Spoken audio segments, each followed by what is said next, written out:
कहानी।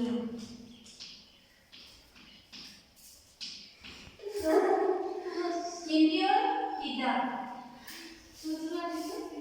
पहले बताओ, आपने ऐसी कहानी सुनी है? नहीं सुनी? तो मैंने सुनी।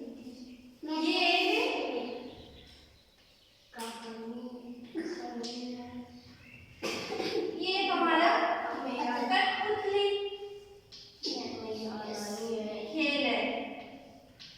जैसे मैं आज आपको चींटी और चींटी के कठपुतलों के द्वारा आपको एक कहानी सुनाऊंगी जो आपके लिए बहुत ही मजेदार होगी।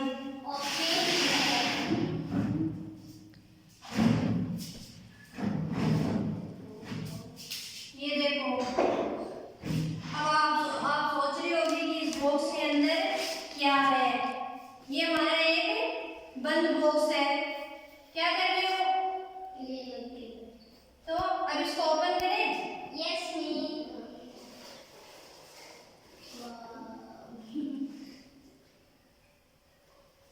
ठीक है, आप बैठो।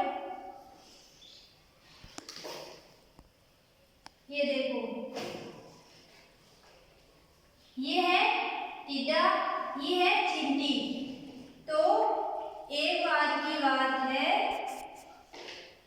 एक टीडा था जो पेड़ की छांव में बैठा था और एक चींटी जो उस पेड़ के पास से गुजर रही थी। तो चींटी लगातार उस पेड़ के पास से रोज गुजरती थी। तो चींटी हमेशा दाना लेकर उस पेड़ के पास से गुजरती और टीडा उसे देखता रहता। तो फिर टीडे ने चींटी से कहा कि तुम क्या कर रही हो? तो चींटी ने कहा कि मैं दाना जमा कर रही हूँ। तो फिर टीडे ने कहा कि तुम दाना क्यों जमा कर रही हो? जब जब चींटी कहती है कि मैं आगे के लिए भोजन इकट्ठा कर रही हूँ, तब टीडा चींटी पे हंसता है और कहता है कि इतनी मेहनत क्यों करना? अगर हमें खाना अभी भी मिल रहा है, फिर भी मिल जाएगा, तो इतनी मेहनत क्यों कर रही हो?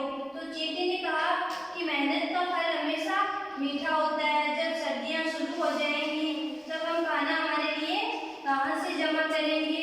ध्यान से देखो, फिर मैं आपसे पूछूंगी तो फिर बोलते हैं कि मैं हम कहाँ से खाना लेकर आएंगे? तो टीडा उस पर रोज हंसता है और कहता है तुम तो सब मूर्ख हो, हमारी तरह मस्त रहना चाहिए। तो फिर चींटी कहती है तुम मस्त नहीं, तुम सब आलसी हो, फिर तुम्हें आगे जाकर खाने की महत्व पता चलेगा।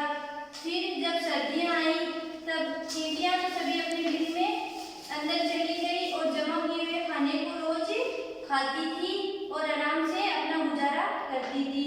और टीडा इधर उधर भटकता रहता था, उसे खाना नहीं मिलता था और इतनी सर्दियों में वो इधर उधर जा भी नहीं सकता था। तभी एक दिन टीडे को चींटी का ख्याल आया और टीडा चींटी के पास गया और उसे कहा कि चींटी चींटी थोड़ा खाना मुझे भी दे दो। फिर चींटी ने अपना खाना उसे दिया और फिर कहा कि तुमने तो कहा था ना कि खाने को जमा करना क्या जरूरी है, खाना तो अपने आप ही मिल जाएगा। इसलिए चींटी ने कहा कि अब तुम्हें पता चला मेहनत का फल कितना मीठा होता है,